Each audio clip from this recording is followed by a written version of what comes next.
dell'essere liberi.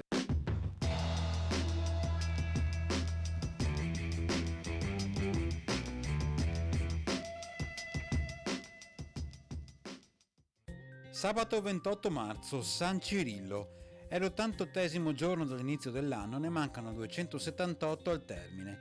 Il sole sorge alle 5:58, tramonta alle 18:34. La luna sorge alle 8:03, tramonta alle 22:35.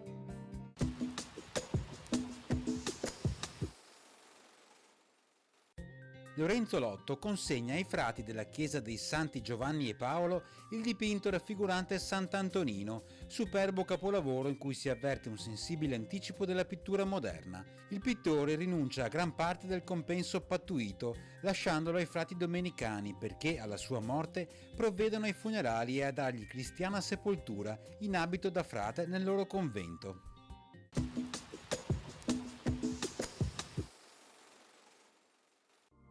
Le previsioni per domani. Spazi di sereno anche ampi all'inizio, specie in quota. Per il resto cielo fino al pomeriggio da parzialmente nuvoloso a nuvoloso, poi da molto nuvoloso a coperto.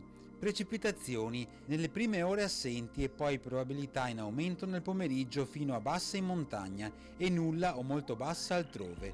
Alla sera fino ad alta sulle zone montane, medio-alta sulla pianura settentrionale e medio-bassa su quella meridionale. Si tratterà di fenomeni dapprima locali e modesti, infine da sparsi e diffusi e da deboli a moderati. Limite delle nevicate in abbassamento serale, da 1300-1600 metri a 1100-1400 metri, specie sulle Dolomiti. Temperature contenute variazioni di carattere locale.